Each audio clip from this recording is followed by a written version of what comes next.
Óbvio que roupa não é convite pra porra nenhuma, que o meu corpo é meu, as regras quem dita sou eu. A cartilha é da gente. E aquilo me incomodou muito. E eu senti lógico. necessidade de falar sobre o assunto. Esse cara que abusou de mim, ele era pastor de igreja também. Mas era como ele manipulava, entendi. Amor, sexo e espiritualidade era uma bagunça só.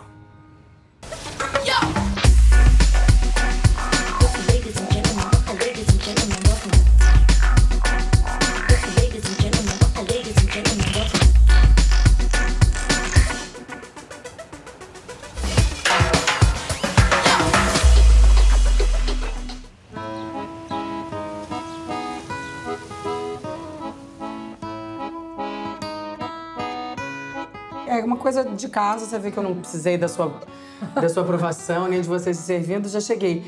A gente se conhece quase tudo muito uma da outra, né? Uhum. Muitos anos de convivência.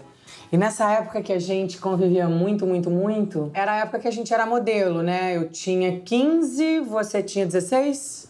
Uhum. A gente era um bando de meninas, né? Lindas, altas, magras, caipiras pra caramba, que não sabíamos nem falar direito, assim. Uma coisa completamente, né, menina mesmo, assim.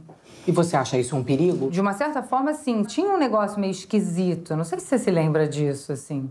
Tinha umas viagens, tipo, vamos esse fim de semana pra Argentina, no avião de não sei quem, sabe? No jatinho de não sei quem. E você pescava isso? Assim. Porque eu realmente não me lembro disso. Eu tive esse lugar. Um dia estava na agência, tocou o telefone, alguém me falou: Karina, pega lá o telefone na sala não sei das quantas, Y quer falar com você. Aí eu já achei estranhíssimo. No telefone. Atendi o telefone aí.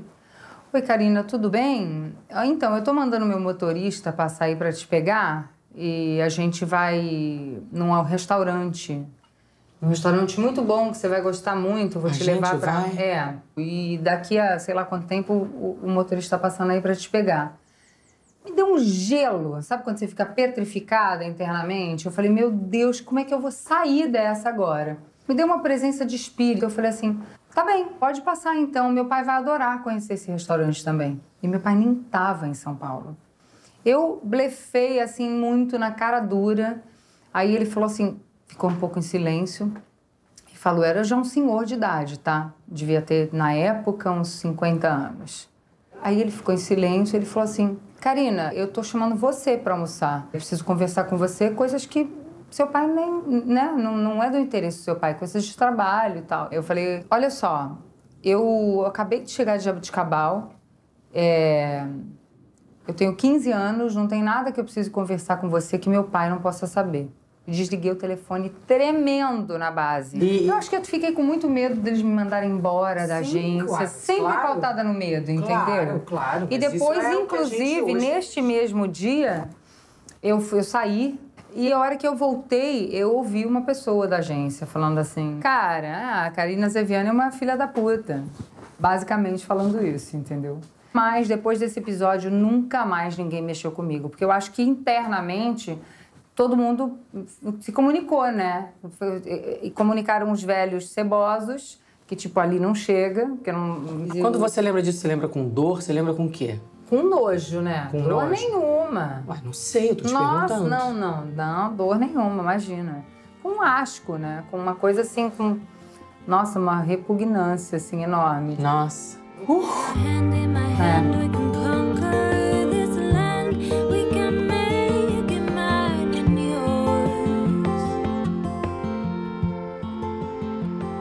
Quem nunca?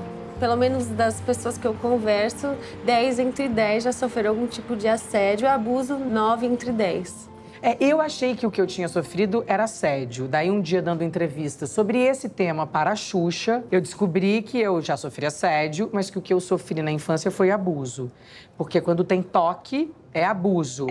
Se é só uma intenção, é o assédio. Você pode ter olhares que são devastadores. Sim. Você pode ter palavras que são de uma violência extrema. E o assédio, ele tá ligado a essa intimidação, né, do outro. O assédio está ligado à questão hierárquica ou não? Poder, né? Poder e como isso se junta tão frequentemente com a sexualidade. Assim, eu sofri o que eu chamo de abuso porque eu fui tocada, mas veja você, eu podia ter gritado, eu podia ter contado pra minha mãe, eu podia ter pedido socorro. Eu, assim, não me culpo, porque eu era muito pequena e eu não sabia o que estava acontecendo, mas eu sabia que não era uma coisa comum. Eu me lembro que eu tinha essa consciência. Eu passei por uma situação semelhante, com toque, também criança, com 9 anos. Mas você contou pra alguém? Você chorou? Você... Não, eu contei 20 anos depois pra minha mãe, ela ficou arrasada. Mas quando você viveu esse abuso? Eu tinha certeza que tinha uma coisa errada. Mas você ficou com medo? Você teve vontade de chorar? Eu fiquei com medo. Fiquei incômoda, eu fiquei culpada. Eu achei que eu tinha causado isso. Vergonha também, né? Vergonha. E meninos, como é? Eu nunca falei, nunca debati sobre o assunto, mas comigo aconteceu. Numa linha tênue entre abuso e assédio. Uma agência que eu entrei que tinha nome e a pessoa que era o booker, no caso da agência... Já sei. Tá rindo? Já escutei essa história de muitos meninos. Mas era um tal de querer tirar medida, ia lá, aparecia na agência, vamos tirar medida. Tá, vamos lá, vamos tirar medida. E eu notava uma intenção maior, só que eu era novo. E eu ficava na dúvida, sabe aquela dúvida? Sim. Mas o assediador, ele costuma mesmo tomar essa estratégia, assim, de criar uma situação que é ambígua. Se você reclama, ele diz, não, eu tava brincando. Sim. Que Foi, isso? oh, não, você não leva a sério. Uma vez eu fui num casting em Nova York. Às vezes ele fala para as meninas tirar a blusa, aí eu falei, eu não vou tirar minha blusa, já mandei uma dessa, daí botei o óculos, aí ele falou assim, fala fuck me. Eu olhei para ele e falei, fuck you. Ele, não, fuck me. E eu, fuck you. Fuck me. E daí ele assim, acho que você não tem muito a cara do meu trabalho. Olha aí. Daí ele ainda ligou para minha agência e reclamou da minha má conduta. Ah, mentira. O assédio vira uma coisa normal do métier. É normal tocar no peito da modelo para ver se está tudo bem. Será que isso não acontece em todos os lugares? Fico eu pensando. Será que nas empresas as mulheres não estão todas na roubada? Os meninos, os subalternos também? Eu acho que tem. Eu acho que tem assédio Médico, em todo paciente. lugar. Eu acho que é uma coisa de todas as profissões.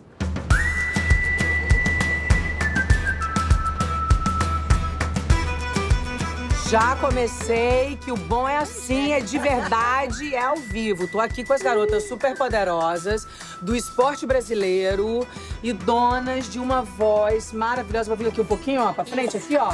Que daí vocês tudo aparecem. Vou baixar aqui, ó. Cadê todo mundo? Ah, gurias, cadê? Ó, eu aqui no meio, apareceu todo mundo. Hashtag deixa ela trabalhar. E tô aqui tomando uma aula de conscientização e de força, de união. A gente tem que se unir mesmo para reivindicar as coisas que nós precisamos ter como básicas. E essas meninas trabalham em ambientes machistas. Antes de um jogo do Vasco, eu tava na porta do estádio ao vivo e eu adoro estar no meio da galera, aquela bagunça, aquela festa, tinha cerveja voando. Até que um torcedor veio e me deu um beijo na boca. Um beijo na boca? E aquilo me incomodou muito.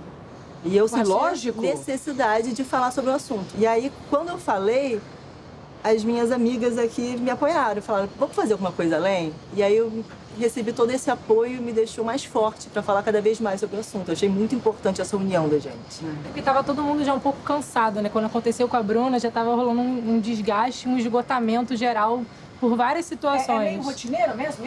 Eu acho que o que a gente mais conseguiu fazer foi quebrar o lance de no passado era uma brincadeira e hoje em dia não é mais. Porque em 2014, na Copa do Mundo, aconteciam várias situações assim e entrava na TV como, olha que coisa engraçada que aconteceu, uma repórter foi beijada. E aí a gente chegou ao ponto de falar, chega, isso não é brincadeira, não pode ser encarado assim. E assim, no caso da Copa de 2014, eu vivi uma situação lá no Mineirão, naquele dia do 7-1, também com um torcedor que tentou me beijar na porta. Foi muito o que a Bruna falou, a gente se sente tão humilhada que eu não tive vontade de contar pra ninguém.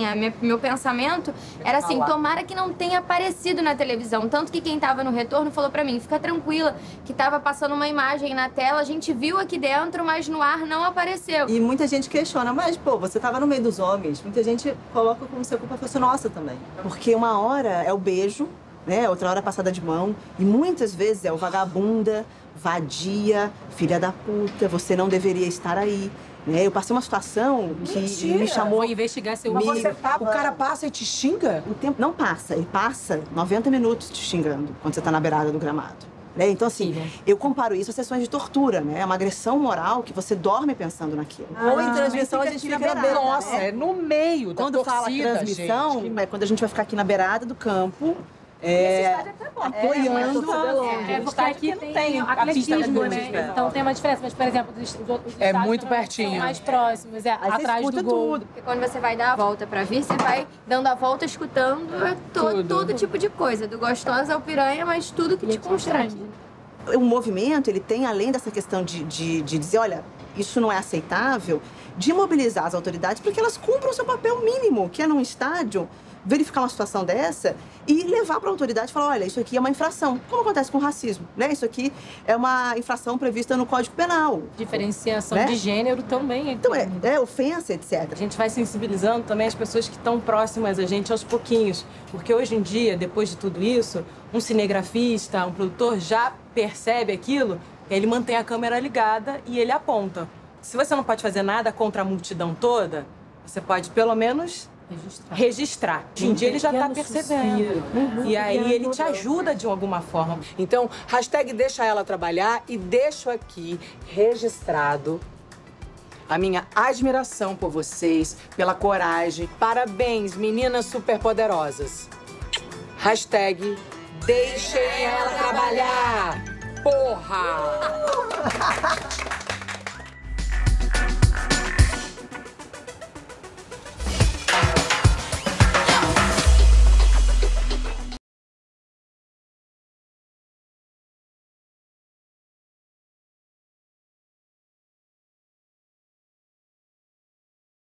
Ladies and gentlemen, welcome.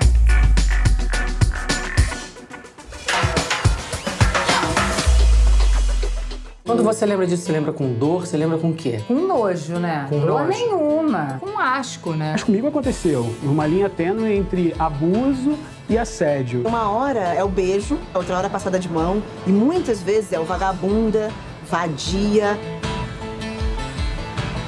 E a gente tem as respostas mais diferentes para um assédio, né? Desde aquela pessoa que toma consciência e faz valer seu desejo e a partir de então tem um posicionamento assim mais proativo, direto, até aquela pessoa que, por exemplo, desenvolve uma inibição sexual. Ou então formas de sexualidade assim muito impulsivas, muito compulsivas, que também são uma resposta a isso, né? O problema é quando aquilo fica numa nebulosa. E daí quando chega alguém mais velho que você, com mais poder que você, professor, médico, policial, você ajoelha, reza e não sabe o que está acontecendo. Ai, ajoelha, reza, só me lembro disso, né? Bom. Você estava perguntando se era só no meio artístico? Não, né? É, pois é, não é no meio santo, praticamente. No meio santo, no meio político. Não, são os escândalos que vêm à luz com a igreja, né? Com a pedofilia entre padres e crianças pequenas, né? Esse cara que abusou de mim quando eu tinha 9 anos de idade,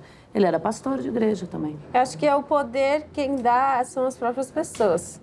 E eu acho que elas dão esse poder, geralmente, em função de uma expectativa de que alguém, assim, nessa posição, que você admira, que você enaltece, ele só pode ser objeto de amor. Então, o que acontece? Do outro lado, o assediador profissional, aquele que devia, de fato, assim, ser extinto, ele tem uma convicção de que, no fundo, ele sabe o que é melhor para você. Então, ele vai fazer aquilo como uma espécie, assim, ou de cura, ou de ato amoroso. Daí você fala... de doação, exatamente.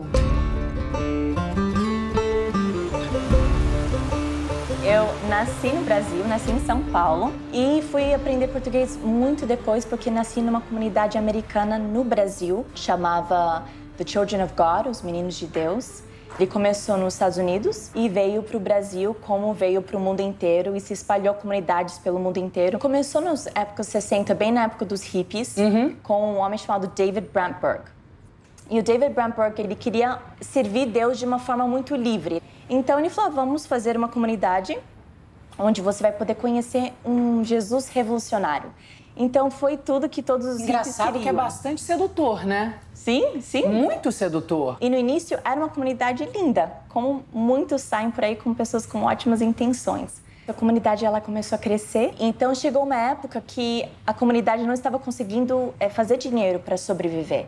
Então ele pegou a prostituição, que é uma coisa uau, e conseguiu também, de uma certa forma, manipular isso. Então ele falava, as mulheres, elas têm todo o amor divino dentro delas e o seu maior propósito por estar vivas é poder levar esse amor para o próximo. Quando você diz que ele usava essa palavra amor, ele tá falando de sexo. Sim. É porque sexo não é amor, né? Sim, sim. Mas era como ele manipulava, entendi. Amor, sexo e espiritualidade era uma bagunça só. Então ele falava, mulheres, não sejam egoístas, vocês já dão o amor de Deus para os homens na comunidade, tanto que no início as mulheres tinham uma lista de todo dia quem ela tinha que dar o amor de Deus para. Mesmo se ela não queria, se não fizesse isso, era egoísmo. Elas tinham uma lista de pessoas às quais elas tinham que ter relações sexuais? Sim, e dar o amor de Deus. Nunca era relação sexual. Quem você vai dar o seu amor de Deus hoje? Desde cedo ele estava nos ensinando que estupro ou abuso era algo feito com agressão, daí você poderia denominar como isso e ver isso como ruim. Mas quando você se entrega, quando é amor, quando você dá essa troca, não é ruim. Então, sempre quando os homens viam até a gente, eu quero dar o amor de Deus, e tudo era sempre feito com carinho, com amor, nada agressividade. Então dava um tilt na cabeça, mas peraí, ele está fazendo o mesmo ato, mas esse ato está falando que é com amor, é com Deus, então não é ruim, então eu não posso dizer não, então eu não posso denominar como algo ruim. Uma criança nascendo dentro de uma comunidade dessa era a única coisa que eu sabia sobre a vida. Não tinha nada para poder balancear ou entender. Sua referência. Era tudo para mim. Mas ao mesmo tempo eram as horas e horas sendo treinados para ser, primeiro, mulheres, que a gente via as nossas mães e as mulheres sendo, e eu pensava, eu não quero ser assim, eu não quero ter uma lista. Sim. Quantos anos foi te dando essa pequena consciência que você não queria ser aquilo que você via ao seu redor? Eu acho que com uns 4 ou 5 anos eu já achava, meu Deus, eu não quero isso, mas eu também não sei aonde que eu vou, eu vou. Se tem algum outro mundo. Então, dor e amor estavam tão junto que eu me perguntava, mas por que Deus deixa isso acontecer? Só que o Deus que eu conheci desde criança era um Deus que me desejava como mulher. Então, desde menina, e não só eu, mas todas as minhas amigas, a gente se juntava e a gente pensava em formas de nos matar. Que eu quero sair daqui, eu não sei o que fazer, eu quero ir embora daqui. Com 11, 12 anos, eu estava chegando num ponto que eu falei, chega, eu preciso sair daqui.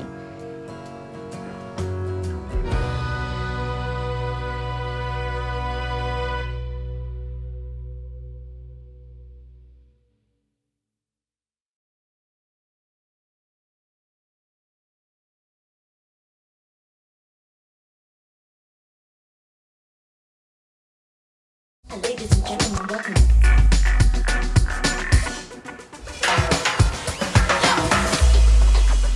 Dor e amor estavam tão junto que eu me perguntava, mas por que Deus deixa isso? Só que o Deus que eu conheci desde criança era um Deus que me desejava como mulher. Quando chega alguém mais velho que você, com mais poder que você, professor, médico, policial, você ajoelha, reza e não sabe o que está acontecendo. Eu acabei de chegar de Jabuticabal, eu tenho 15 anos, não tem nada que eu precise conversar com você que meu pai não possa saber.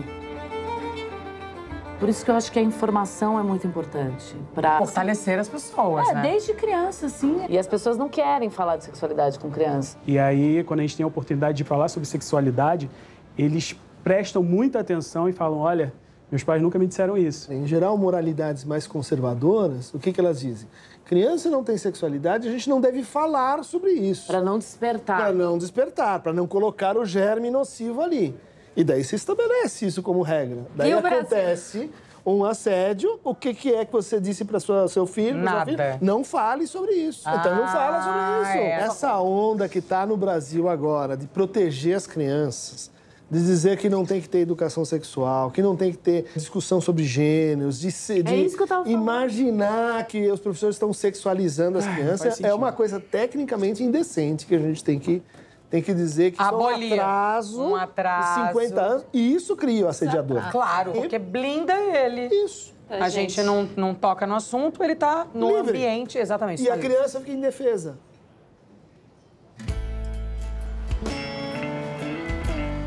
Eu passei alguns anos tentando entender essa dor. Eu saí com 12, com 15 anos, eu estava numa etapa de finalmente trabalhar algumas coisas e pensar, ok, tudo que eu vivi, tudo que eu passei, deve ter algum propósito. Eu não entendo ele agora, mas eu quero viver uma vida feliz. Eu tô determinada a encontrar o porquê de tudo isso. O que eu faço com tanta dor? O que eu faço para trabalhar isso em mim, para que eu possa voltar e ajudar a minha família? É porque é muito difícil para mim, que não conheço essa realidade, conseguir entender. Mas quando você disse que você tinha vontade de voltar para salvar todo mundo, era para salvar inclusive os abusadores? Os seus algozes? Com certeza. Porque eles não eram pessoas ruins. Entendi. Estavam completamente manipulados, achando que aquilo que estavam fazendo era certo. E quando eu consegui entender o que significava o perdão, porque antes o perdão era um conceito religioso, que se você fizer isso, Deus vai te amar. Eu acho que eu não conheço perdão, Dom. Eu acho que eu vim aqui, na verdade, isso todo foi um subterfúgio para você me dizer o que é o perdão, porque eu estou impressionada. Foi uma longa jornada para entender o que era o perdão. Você perdoou? Com todo o meu coração. Todas as pessoas que te fizeram mal. É difícil pra caramba. E o perdão, muitas vezes, não estabelece um relacionamento.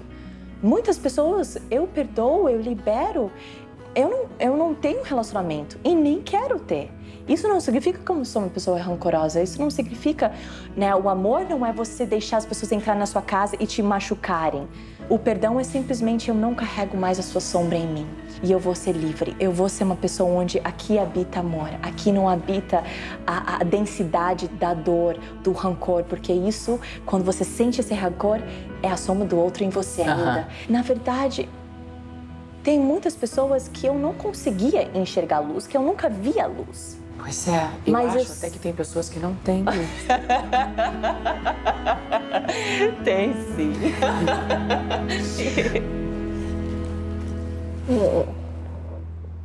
E como conversar, como proteger? Tem uma face jurídica, tem coisa que não pode, vai, processa. Mas eu acho que isso é um pouco assim no atacado, né? No varejo, a pessoa precisa encontrar algum lugar para aquilo. Ela precisa se perdoar, entender o caráter assim grotesco do outro, né? Entender não é desculpar e dizer que tá na boa. Se perdoar. É isso, vamos lidar com o que tem e vamos entender que isso me constituiu, de alguma forma me tornou essa pessoa que eu sou também. Isso pra mim é uma espécie de perdão, sabe? De aceitar que é meu. Cada um vai encontrar uma solução pra isso. Mas falando em perdão, a gente deve perdoar o Kevin Spacey pra ele fazer uma 7ª temporada de House of Cards? Sim. Eu tô com um pouco de saudade. Ai, que horror, gente, o Kevin Spacey. Vamos, então, uma cantoriazinha, afinal de contas, quem canta seus males espanta? Sim. Pra gente finalizar isso tudo aqui, ó, para o alto e avante. Tu bem devias vir com manual de uso pra evitar qualquer abuso recorrente à mulher. De homem que parece não ter aprendido a namorar, o ser marido e fazer o que ela quer. Tu bem devias tatuar em tua testa a posologia certa e a contraindicação. Que dose é essa pra acabar com a covardia da conquista tão vazia que machuca o coração? Nem acreditem que a tua intensidade só no corpo delas arde, voam olhos para ti. Sintam saudades e se enchem de esperança que tu entres nessa dança de um amor admitir. E mais que isso, que não notem quanto antes serem mais do que integrantes a comporem teu harém. Eu só espero que percebas tua conduta dessa adolescência adulta, em família ou sem ninguém. Ai, ai.